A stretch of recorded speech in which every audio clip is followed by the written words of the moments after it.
সুপ্রিয় দর্শক বন্ধুরা, আসসালামু আলাইকুম। সবাই কেমন আছেন? আশা করছি যে যেখান থেকে দেখছেন অনেক অনেক ভালো আছেন। দর্শক বন্ধুরা, গতকাল চাইনিজ মার্কেটে Xiaomi 13 সিরিজের ফোনগুলো লঞ্চ হয়েছে। Xiaomi 13 এবং Xiaomi 13 Pro, এছাড়াও আরও একটি ফোন কিন্তু লঞ্চ হয়েছে। আজকের ভিডিওতে আমরা Xiaomi 13 এই ফোনটি নিয়ে কথা বলবো। চাইনিজ মার্কেটে এই ফোনটির বেস ভেরিয়েন্টের প্রাইস রাখা হয়েছে 3999 ইয়েন। আর ফোনটির হাইলাইটেড বিষয় হচ্ছে ফোনে থাকছে Qualcomm Snapdragon 8 Gen 2 চিপসেট, এবং এছাড়াও থাকছে 50 মেগাপিক্সেলের ক্যামেরা, আরও থাকছে 1900 নিটস পিক ব্রাইটনেসের ডিসপ্লে। সো সব কিছু মিলিয়ে এই ফোনটি আসলে কেমন হবে। আর যেহেতু এই ফোনটি অলরেডি চাইনিজ মার্কেটে লঞ্চ হয়েছে, সেহেতু এই ফোনটি আমরা দেশের বাজার সহ ইন্ডিয়ান মার্কেটে কবে পাবো এবং এর দামই বা কেমন হতে পারে, এই সবগুলো বিষয় নিয়ে আজকের ভিডিওতে কথা বলবো। ফোনটির ডিজাইন এবং বিল্ড কোয়ালিটি নিয়ে কথা বলতে গেলে ফোনটির ব্যাক সাইডে থাকছে গ্লাস, তবে আরেকটি ভেরিয়েন্টের ব্যাক সাইডে থাকছে সিলিকন পলিমার, তবে দুইটি ভেরিয়েন্টেরই ফ্রেমে থাকছে অ্যালুমিনিয়াম। ফোনটির ব্যাক সাইডে থাকছে 3টি ক্যামেরা এবং একেবারে নিচের দিকে থাকছে Xiaomiর ব্র্যান্ডিং। Xiaomi এই ফোনটিকে যথেষ্ট স্লিম এবং লাইট ওয়েট রাখার চেষ্টা করেছে। ফোনটির থিকনেস করা হয়েছে 8.1 মিলিমিটার এবং ওজন করা হয়েছে 189 গ্রাম। এর কারণে এই ফোনটি আপনারা এক হাতে খুব ভালোভাবে ব্যবহার করতে পারবেন। তবে পোর্টস অ্যান্ড বাটন হিসেবে এই ফোনটিতে আপনারা সব ধরনের পোর্টস অ্যান্ড বাটন পাচ্ছেন না, যেমন 3.5 মিলিমিটার হেডফোন জ্যাক এই ফোনটিতে থাকছে না। আর শুধুমাত্র এই ফোনটিতে আপনারা 2টি সিম কার্ডই ব্যবহার করতে পারছেন। এক্সটার্নাল কোনো মেমোরি কার্ড এই ফোনটিতে ব্যবহার করতে পারছেন না। Xiaomi 13 এই ফোনটির সামনে আসলে আপনারা পেয়ে যাচ্ছেন একটি ফুল ভিউ ডিসপ্লে, যার উপরের অংশে মাঝ বরাবর পাঞ্চলের মাধ্যমে বসানো থাকছে সেলফি ক্যামেরাটি।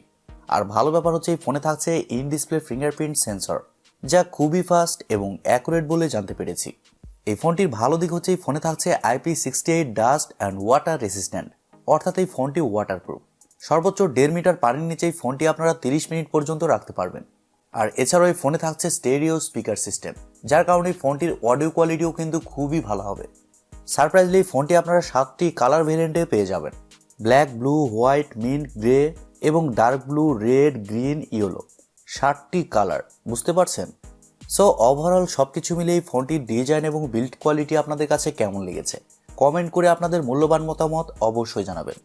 ডিসপ্লে নিয়ে কথা বলতে গেলে এই ফোনে থাকছে 6.36 ইঞ্চির একটি OLED প্যানেল, আর এই ডিসপ্লেতে আপনারা ডলবি ভিশন সহ HDR10+ এর সাপোর্টও পেয়ে যাচ্ছেন। তবে এই ডিসপ্লেটি হচ্ছে ফুল HD+ এর একটি ডিসপ্লে, যার রেজুলেশন হিসেবে থাকছে 1080x2400 পিক্সেল এবং আরও থাকছে 414 ppi ডেন্সিটি। এই ডিসপ্লেতে ব্যবহার করা হয়েছে 120 হার্টজের রিফ্রেশ রেট, এর কারণে ডিসপ্লে টাচ রেসপন্স খুবই ভালো হবে। এবং এছাড়াও থাকছে 1900 নিটস পিক ব্রাইটনেস, যার কারণে ডিসপ্লেটা খুবই ব্রাইট হবে। ডে লাইট ওই ফোনটি আপনি ব্যবহার করতে গেলে ডিসপ্লেতে কোনো ধরনের ব্রাইটনেসের ঘাটতি ফিল করবেন না। আর OLED প্যানেল হওয়ার কারণে ডিসপ্লেতে যে কোনো কন্টেন্ট প্লে করলে ডিসপ্লেতে শার্পনেসের ঘাটতিও আপনারা ফিল করবেন না। ডিসপ্লের কালার কোয়ালিটি খুবই ভালো হবে। ওভারঅল Xiaomi এই ফোনটিতে খুবই ভালো ডিসপ্লে প্রোভাইড করেছে, এই বিষয়টি স্বীকার করতেই হবে। আর আপনারা যদি আমাদের চ্যানেলে নতুন হয়ে থাকেন, সেক্ষেত্রে আমাদের চ্যানেলটি সাবস্ক্রাইব করে পাশে থাকবেন আর পাশে থাকা বেল আইকনটি প্রেস করে দেবেন। ফোনটির সফটওয়্যার এবং পারফরমেন্স নিয়ে যদি আমরা কথা বলি, তাহলে এই ফোনে থাকছে Android 13, যার ব্যাকএন্ডে থাকছে MIUI 14। আর প্রথমে বলেছি এই ফোনটিতে চিপসেট হিসেবে থাকছে Qualcomm Snapdragon 8 Gen 2, যা একটি 5G চিপসেট। আর এই চিপসেটটি মূলত 4 ন্যানোমিটার আর্কিটেকচারে তৈরি করা একটি অক্টা-কোর প্রসেসর এবং GPU হিসেবে থাকছে Adreno 740।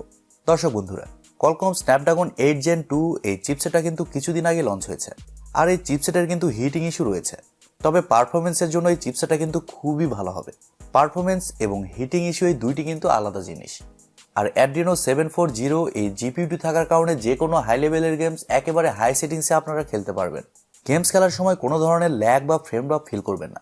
আর এছাড়াও মাল্টিটাস্কিং সহ ভিডিও এডিটিংয়ের মতো কাজগুলোও খুব সহজেই করতে পারবেন। এদিক দিয়েও সেরকম কোনো সমস্যা হচ্ছে না। চাইনিজ মার্কেটে এই ফোনটি 4টি ভেরিয়েন্টে লঞ্চ হয়েছে: 8GB RAM 120, 8GB ROM এবং 8GB RAM 256GB ROM, এবং আরও থাকছে 12GB RAM 256GB ROM, এবং সবশেষে থাকছে 12GB RAM 512GB ROM, যার স্টোরেজ টাইপ হিসেবে থাকছে UFS 4.0। তার মানে বুঝতেই পারছেন এই ফোনটির রিড অ্যান্ড রাইট স্পিডও কিন্তু যথেষ্ট বেটার হবে। ক্যামেরা সেকশন নিয়ে কথা বলতে গেলে প্রথমে বলেছি ফোনটির ব্যাক সাইডে থাকছে 3টি ক্যামেরা, যার মেইন সেন্সর হিসেবে থাকছে 50 মেগাপিক্সেলের একটি ওয়াইড সেন্সর, যা f1.8 অ্যাপারচার। আর সারপ্রাইজলি সেন্সরে আপনারা OIS পেয়ে যাচ্ছেন। এবং সেকেন্ডে থাকছে 10 মেগাপিক্সেলের একটি টেলিফোটো সেন্সর, যার মাধ্যমে আপনারা 3.2x পর্যন্ত অপটিক্যাল জুম করতে পারছেন। আর এই সেন্সরে আপনারা OIS পেয়ে যাচ্ছেন। এবং সবশেষে থাকছে 12 মেগাপিক্সেলের একটি আলট্রা ওয়াইড সেন্সর, যার মাধ্যমে আপনারা 120 ডিগ্রি এরিয়া পর্যন্ত কভার করতে পারবেন। ফোনটির ব্যাক ক্যামেরার ফিচার হিসেবে থাকছে Leica lens, dual LED, dual tone flash, HDR, panorama. আর সবচেয়ে মজার ব্যাপার হচ্ছে ফোনটির ব্যাক ক্যামেরা দিয়ে আপনারা সর্বোচ্চ 8K তে শ্যুট করতে পারছেন 24 FPS এ, এবং 4K তে 60 FPS পর্যন্ত শ্যুট করতে পারছেন। ফোনটিতে সেলফি ক্যামেরা হিসেবে থাকছে 32 মেগাপিক্সেলের একটি সেলফি ক্যামেরা, যা f2.0 অ্যাপারচার। আর সেলফি ক্যামেরার ফিচার হিসেবে থাকছে এইচডিআর এবং প্যানোরামা। তবে খারাপ লাগার মতো বিষয় হচ্ছে ফোনটির সেলফি ক্যামেরা দিয়ে আপনারা শুধুমাত্র 1080p শ্যুট করতে পারছেন, এখানে কিন্তু 4K অপশনটা থাকছে না। আর ফোনটি যেরকম প্রাইস পয়েন্টে লঞ্চ হয়েছে তাতে অবশ্যই ফোনটির সেলফিতেও 4K অপশনটা দেওয়া প্রয়োজন ছিল। ফোনটিতে ওয়াইফাই, ব্লুটুথ, জিপিএস, এনএফসি সহ আরও অনেক ফিচার পেয়ে যাচ্ছেন, এবং ইউএসবিতে থাকছে ইউএসবি টাইপ সি 2.0। ফোনটির ব্যাটারি এবং চার্জার নিয়ে যদি আমরা কথা বলি তাহলে এই ফোনে থাকছে 4500 mAh একটি ব্যাটারি, আর ফোনটিকে চার্জ করার জন্য থাকছে 67 ওয়াটের একটি চার্জার। আর Xiaomi বলছে চার্জার দিয়ে ফোনটিকে 100% চার্জ করতে সময় লাগবে মাত্র 38 মিনিট, ধরে রাখুন 40 মিনিট। আর এছাড়াও এই ফোনটিতে আপনারা 50 ওয়াটের ওয়্যারলেস চার্জিংয়ের সাপোর্টও পেয়ে যাচ্ছেন। আর ওয়্যারলেসলি এই ফোনটিকে 100% চার্জ করতে সময় লাগবে মাত্র 48 মিনিট বা 50 মিনিট। আর এছাড়াও এই ফোনটিতে আপনারা 10 ওয়াটের রিভার্স ওয়্যারলেস চার্জিংয়ের সাপোর্টও পেয়ে যাচ্ছেন, মানে এই ফোনটি থেকে ওয়্যারলেসলি আপনি অন্য ফোনকেও চার্জ করতে পারবেন, যা আসলে এই ফোনটির একটি ভালো দিক। এবারে কথা হচ্ছে বাংলাদেশ সহ ইন্ডিয়ান মার্কেটে এই ফোনটি আমরা কবে পাবো। দর্শক বন্ধুরা, আপনাদেরকে প্রথমে বলেছি এই ফোনটি গতকালই চাইনিজ মার্কেটে লঞ্চ হয়েছে, আর ধারণা করা হচ্ছে আগামী 1 থেকে 1.5 মাসের মধ্যে এই ফোনটি আমরা দেশের বাজারে আনঅফিসিয়ালি পেয়ে যাব। আর ইন্ডিয়ান মার্কেটে এই ফোনটি আপনারা 1 মাসের মধ্যেই পেয়ে যাবেন। চাইনিজ মার্কেটে যে প্রাইস পয়েন্টে এই ফোনটি লঞ্চ করা হয়েছে তা যদি আমরা ডাইরেক্ট বাংলাদেশি টাকায় কনভার্ট করি সেক্ষেত্রে এই ফোনটির প্রাইস দাঁড়ায় 60,000 টাকা। সো ধারণা করা হচ্ছে বাংলাদেশের মার্কেটে এই ফোনটির আনঅফিসিয়াল প্রাইস হতে পারে 60 থেকে 65,000 টাকা, আর ইন্ডিয়ান মার্কেটে এই ফোনটির প্রাইস হতে পারে 50 থেকে 55,000 রুপি। আর এরকম প্রাইস পয়েন্টে এই ফোনটি দারুণ কিছু অফার করছে। প্রথমত এই ফোনে থাকছে ভালো ডিসপ্লে, পাশাপাশি ভালো ক্যামেরা সেটআপ, এবং প্রসেসর সেকশনও কিন্তু ভালোই থাকছে। সাথে ফোনটির ডিজাইনটাও আইফোনের মতো দেওয়া হয়েছে। সো সবকিছু মিলিয়ে আমার মনে হয় আপনারা যদি এরকম বাজেট সেগমেন্টে Xiaomiর ফ্ল্যাগশিপ ক্যাটাগরির একটি ফোন নিতে চান সেক্ষেত্রে এই ফোনটির জন্য আপনারা ওয়েট করতে পারেন। আশা করি Xiaomi 13 এই ফোনটি সম্পর্কে আপনারা বিস্তারিত খুব ভালোভাবে বুঝতে পেরেছেন। প্রিয় দর্শক বন্ধুরা, এই ছিল আজকের ভিডিওটি আপনাদের কাছে কেমন লেগেছে কমেন্ট করে অবশ্যই জানাবেন। আর ভিডিওটি যদি সত্যিই ভালো লেগে থাকে তাহলে TechTube চ্যানেলটি সাবস্ক্রাইব করবেন এবং ভিডিওতে একটি লাইক দিবেন। সো আজকের মতো এই পর্যন্তই, দেখা হবে কালকের ভিডিওতে। সবাই অনেক ভালো থাকবেন এবং সুস্থ থাকবেন। খোদা হাফেজ, টাটা।